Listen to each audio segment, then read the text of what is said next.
Another week, boys, and another TWAB.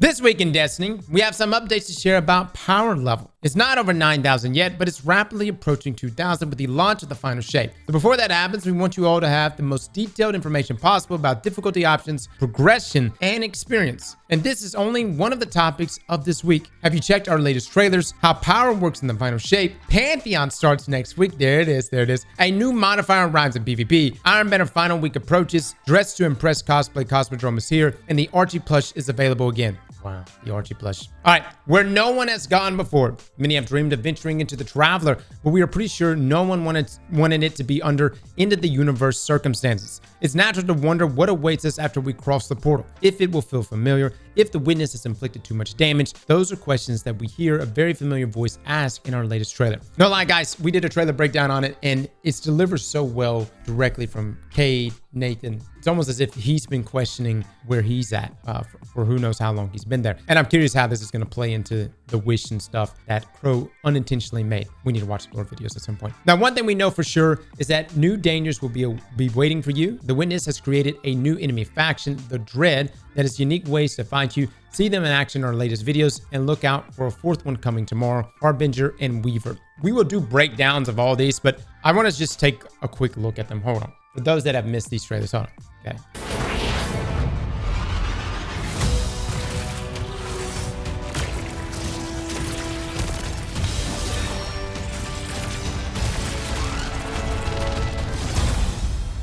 So if you can't tell from there, guys, they are extremely annoying. They're going to be suspending you. This should be... Can you imagine? People already complain about flinch in the middle of damage phases. Imagine you're sitting there doing DPS and one of these assholes just come out and suspend your ass in the middle of a DPS phase. People are going to rage.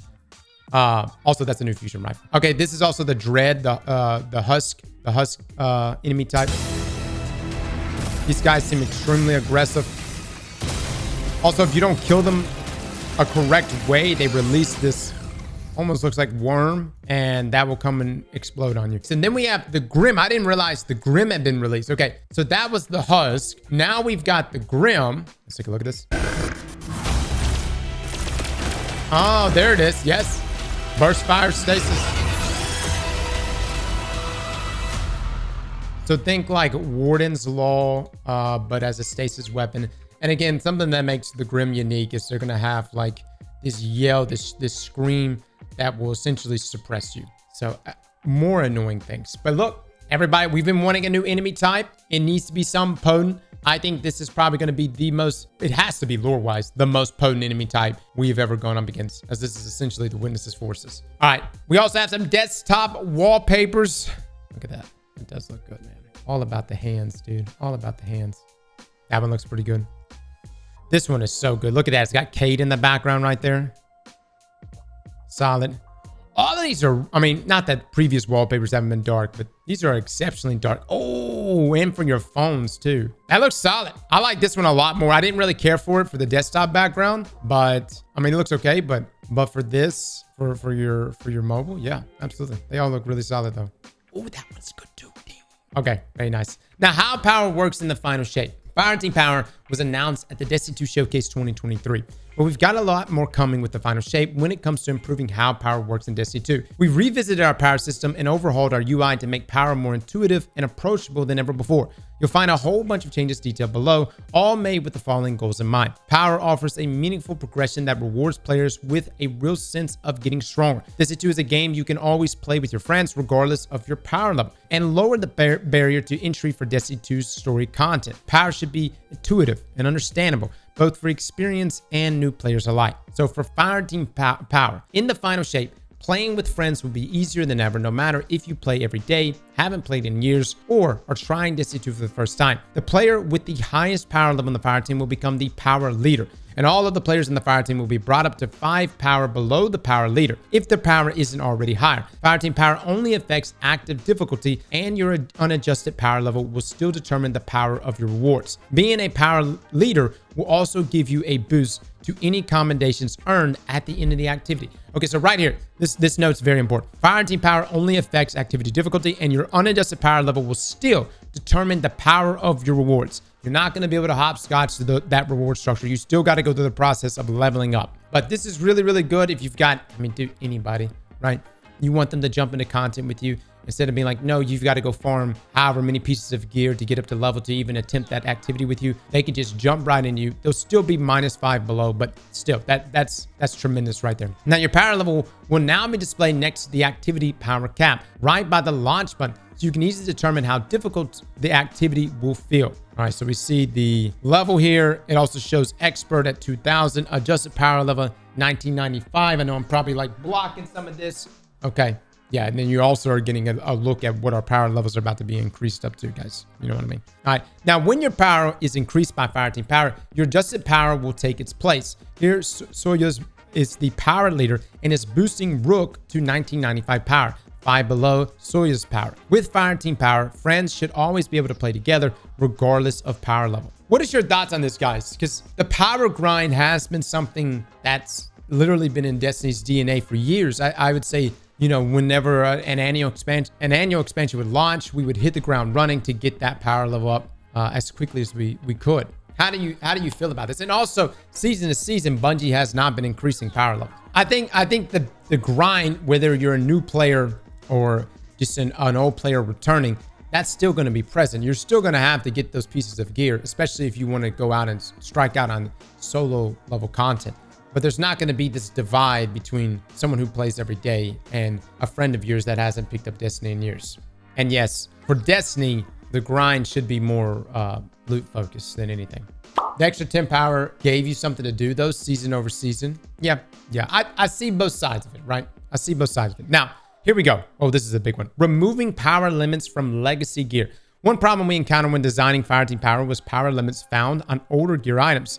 You might have noticed as you read about Fireteam Power that the adjusted power shared by the power leader would sidestep the caps on old power limited items, making it possible to ignore them. After thoroughly considering the problem space, we came to the decision to remove power limits from all items starting in the final shape. Always being able to play with your friends was a huge goal for us. As we close out the Light and Darkness saga, we want to rally all Guardians, active, returning, and new, to help fight the Witness, and there is no better way to play Destiny than with your Fireteam. As we pursued this goal, it became apparent that power limits were fundamentally incompatible with Fireteam Power. We understand that many old power limited items have been dismantled by this point, and we regret that we have no recovery mechanism for these. Going forward, we intend to reintroduce sources for most or all of these, updated to modern Destiny sandbox standards with added properties such as origin traits and build crafting perks, as we have started to do with the Brave Arsenal in Destiny 2 Into the Light. What this means, this is a reversal of sunsetting. This just opened the door up to a lot of things. Granted, a lot of these we've already gotten back in the game. Why would you use 21% delirium right now when you have a hammerhead? It's even better, but you can. And what this really means is, like, if you're a returning player who left because of sunsetting, your items are going to be usable now, starting with the final shape. That's pretty huge for a lot of other weapons. I know some of you have probably kept the God Roll Gillier, which is a 600 round per minute auto rifle. Phenomenal auto rifle. Amazing in PvP. You'll be able to use that. You'll be able to use Kindle Orchid. You'll be able to use No Feelings, which was a box breathing 180 round per minute scout rifle. I know we have Hung Jury. You'll be able to use Aaron Till. You'll be able to break out. And I'm talking OG rolls here, guys. Some of these weapons have been brought back to us, but we're talking OG rolls that you may have kept, some God rolls. And there's a reason why this has probably been made possible, especially on certain weapons that were so powerful from before. It's because they decoupled range from zoom. Some of you probably kept weapon rolls that have scopes on it that modify zoom that would substantially increase the range of that weapon. But because Bungie has gone through there and decoupled zoom from range, you're still going to have the ability to swap scopes, which, you know, that plays a role in your 1v1s, but you're not going to have this huge increase in range like you previously had. So this has been a long play in the making, years being made here. But what this essentially boils down to, guys, is this is a reversal of sunsetting, and I'm happy it's happening. Does this mean Not Forgotten is back on the menus? Yeah. Not Forgotten's back on the menu. Everything that has ever been sunset is back on the menu. If you got Not Forgotten and you want to break it out right now, get crazy. With the rework with Magnificent Hal, and we've got Luna's Hal coming out next week. So what this really boils down to is, for my folks that have been hoarding for years, such as myself, it's our time, baby. It's our time. All right, power bands. We're improving power bands to further lower the barrier to entry. In the final shape, the soft cap will only require 40 power to reach. down from the usual 150. This change should allow new lines enough time to get familiar with the core of Destiny's gear power system before stepping into the broader game without holding them back. You can also easily achieve the soft cap by playing through either difficulty of the Final Shape campaign. If you complete the campaign on legendary difficulty, you'll be rewarded with an entire gear set at 1960 power, plus 20 into the powerful band, giving you a great head start toward being raid ready for contest mode, which is 1965 power. Okay, again, that's not the top end, but you're going to be limited at 1965 is because of contest mode. The resulting power bands in the Final Shape will be Power Floor 1900, Soft Cap 1940, Powerful Cap 1990, Hard Cap Pinnacle 2000. These things will still matter, of course, getting as close as you can to 1990, 2000. Those things will matter whenever contest mode is lifted. But the point is, yes, with the raid having such a fast turnaround, you need to do the legendary difficulty campaign, guys. If you're planning on jumping into the day 1 raid, which is 3 days right after the launch of the Final Shape, it's very fast.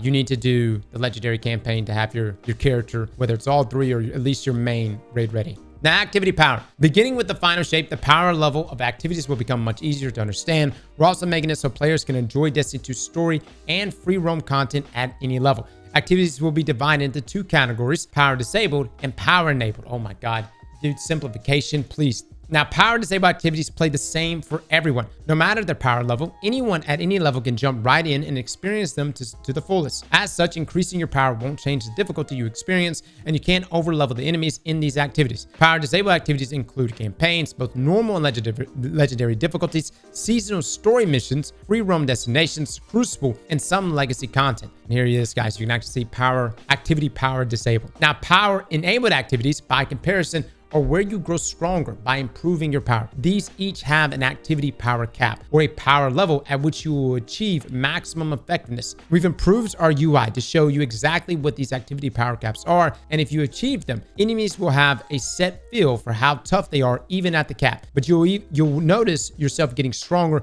as your power level grows. Power enabled activities include Vanguard playlists, Nightfalls, seasonal activities, exotic mission rotators, Trials of Osiris, raids, and dungeons. All right. Look, the main thing is this, like, part of me, I feel I'm kind of torn on it, because I kind of like being in a free roam destination and coming across somebody and you would see that skull and you were like, holy crap, what is this random set of ads down here that are, gonna mess me up? But I see why they're doing this.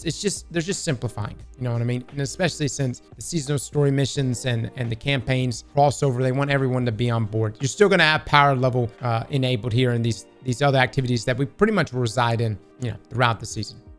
This is great. We had to constantly infuse our gear in campaign, so this is great for us in Legend campaign. Oh, yeah, that is true. That is true. You're not going to be having to sit there and infuse everything. Because look, it's power level disabled activities include campaigns, both normal and legendary difficulties. So you're not going to have to sit there and burn all your infusion to level things up. I didn't even think about that. That's fantastic. All right. Now, every power enabled activity falls into one of the 5 difficulty tiers for one unique mode. All right. So we got difficulty tier at the top, activity power cap, how to master, and then example activities. So standard, 1945. Focus on growing your power level to the powerful and pinnacle caps. And this includes Vanguard Ops, seasonal activities, exotic missions, raids, and dungeons. Now, advanced, previously hero. Oh, so they're actually changing, they're changing the tiers there. Not necessarily the leveling differences, but the actual naming of it. Okay. Optimize your individual build crafting for Nightfall style gameplay while still matchmaking other players. This be Nightfall's expert, previously legend. Optimize your fire team composition and rely on your ability to work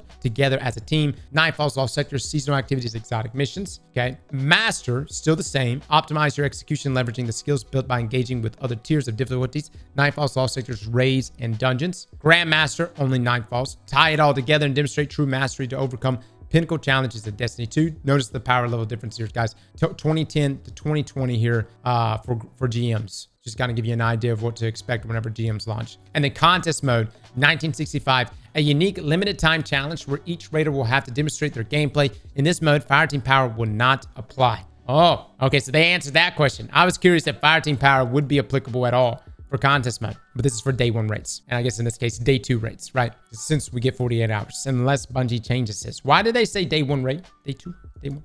We got 48 hours, right? 48 hours. So they've confirmed it's still 48 hours. Okay. All right. Now it's worth calling out that gameplay tuning in our existing high difficulty content remains unchanged with these updates. And we're continuing to experiment with the new activities that evolve in difficulty throughout the run, such as deep dives, coil, and onslaught. We look forward to continuing to explore ways to make difficulty activities engaging and rewarding to conquer while making your ongoing power climb feel meaningful and important. All right. So again, this is just a note here. I know some of you are probably wanting, some of my more hardcore players are wanting some of these activities to be more challenging. I don't know. We'll see. Are you guys asking for like a master version of Onslaught? Are you guys wanting like a master and grandmaster version of Onslaught? Well, we'll see. I mean, they said they're experimenting, and maybe we might get a master version of Onslaught and a grandmaster version, which would be pretty wild. That would be pretty wild. Now, artifact bonus power. The way you earn bonus power from seasonal artifact is staying the same at its core, but we rebalanced it to better offer a meaningful and rewarding progression given other upcoming changes. With the additional time offered by each episode, we've increased the number of weeks with seasonal challenges, and they will also be receiving a buff to their XP rewards. Given this, we needed to make some adjustments to the XP requirements for artifact bonus power levels. Our goals for the rebalance were that actively engaged players could attain similar artifact levels achieved by the end of an episode, and that artifact power remains a rewarding pursuit throughout. Okay, what does this mean? What does this mean? I'm hearing, I don't know, I'm anticipating a dial back. Now, account-wide power. Titan, Hunter, Warlock, most of us play primarily just one, but what if it didn't have to be so hard to walk in a different class's shoes, greaves, strides, boots? We're also lowering the barrier to entry to play multiple classes by introducing account-wide power. Starting in the final shape, the gear rewards you earn on any character will drop with the power level relative to the highest power character on your account. Level up the power of your hunter, and when you switch over to your Titan or Warlock, the gear rewards you earn will be around your hunter's level. The exact power rewards will still depend on the source, but the power you earn on one character will positively influence rewards you find on your other characters. Because cross-character power progression is now intrinsic to the game, power boosts are no longer offered for sale. Campaign skips will still be available for all characters. These changes aim to make switching between characters and classes easier than ever before. So try something new and put on that mark, cloak, and bond for the first time. All right, God, dog it. The dub's happening right now. Here's the thing, power boosts. Oh my God, what is happening, man? Why are so many good decisions being made right now? So listen, you used to be able to buy power boosts, okay? You can't do that. Secondly, if you leveled up your Titan and you went through the process of getting all those gear items, getting RNG rewarding, all that stuff, you would have to go through that same grueling process on all of your other characters, which was fatiguing. That's not the case. This transfers everything. It's account-wide power. It's the same reason why you probably hate character quests or quests tied to character. Account-wide quests, completing a quest that transfers to all characters is what we like, and the same applies here to power. Again, this kind of comes back to the video we made not that long ago about common sense decisions, and these are back-to-back common sense decisions that are being made. I'm surprised about this more than anything. Power boosts are no longer offered for sale. First, Into the Light was free, and then this. Bungie saying no to money. I don't agree with it. I'm not saying that this was a good thing. By no means was it. I just can't believe Bungie's actually doing this. All right, now reward power. Finally, we're making some improvements to the power of rewards. For some time now, select activities such as ritual playlists have had a chance of dropping a powerful reward with +1 power for players between the soft cap and the powerful cap. In the final shape, we're extending this beyond the select activities to just about every reward source in Destiny 2. This change will help players gradually reach the powerful cap, no matter what activities they choose to play, so you aren't limited to just the weekly available powerful rewards. What is happening right now? Additionally, we are improving the power of rewards you purchase from vendors and collections. All items purchased from vendors will now drop no lower than 3 below your highest possible power, and items reacquired from collections will be 5 below instead of all the way down at the power floor. This is incredible. I guess for my new players, or maybe you haven't played Destiny in a long time, one of the most aggravating things was, hey, you want to level up? Get ready to do these sets of activities. And then you jump to your next character and do those sets of activities. Go for the powerful gear, and then eventually you get to the pinnacles. But the point is, this right here, they're extending this beyond those select activities. Just about every reward source in Destiny 2. Is this trust? Huh? Am I feeling trust stirring within me right now? What is this unusual feeling? All right, ready to battle the Pantheon. Next Tuesday, Guardians will have a chance to face something we have never done before. Pantheon will unfold starting April the 30th with 4 of the toughest bosses you have faced. The challenge will escalate over the coming weeks until you have to defeat 8 bosses in a row. You can read more details on Pantheon in the April 11th TWID. Okay, so they're actually not even showing what those bosses are. Now, maybe they will. Hold on. Now, Creator Challenge. To celebrate such an occasion, we are launching a friendly competition between some of your favorite content creators. 2 teams will race to be the first to complete each of Pantheon's weekly challenges, all while also taking on increasingly unique modifiers that amp up Pantheon's difficulty. The fire team that finishes first will earn a point. And after 4 weeks of challenges, whoever has the most points will be crowned the winner. Here are the 2 teams that will be fighting for glory. Team Clyde. We've got Clyde, Above, Bob Cross, iFrostbolt, Lana, and CB Gray. Okay. And then Team Sweat. Sweat Sickle, Evan, Pure Chill, Benny, Yellow Light, Sneaky Beaver. Okay, all right. Picky Peach will be hosting a play-by-play, providing post-competition coverage, as well as keeping score between the two stream teams. Don't miss it. Oh, all right. Going to be a good time. It looks good, man. I like my squad. We've got some gamers on our squad. Has Pure done a raid? I wish we had Vinny. Vinny's actually on my day 1 raid squad. All right. Yeah, we'll be doing that next Tuesday, guys. It'd be a good time. And, it's all in good fun and good competition. At the same time, though, any opportunity we can take to sabotage the other team, we will take. But all in good fun, right? Welcome to Hardware. No abilities, weapons only. Next week, Crucible Labs will feature Hardware Supremacy. The hardware modifier disables all abilities, including movement abilities like Dodge and Icarus Dash. Although you can still use your power jump abilities, and puts the focus on gunplay. Collect heavy and special ammo from crates, and don't forget to pick up those crests. As with all labs, we'll be paying close attention to how this modifier is received, so please try it and give us feedback on what you think. All right, guys, there you go. For my folks that are like, look, I want to dedicate it just my guns. We'll see how much you like it. I don't know. I think people say that's what they want until they get it, but we'll see. We'll play it.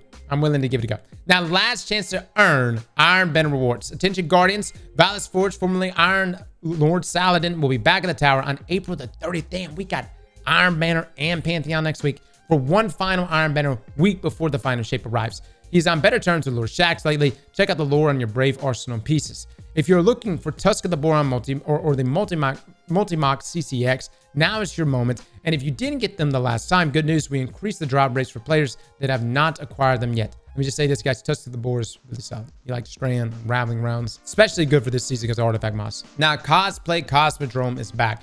After an amazing first edition in 2022, focused on Samatha, the Witch Queen herself, we couldn't be happier to announce the second installment of Cosplay Cosmodrone.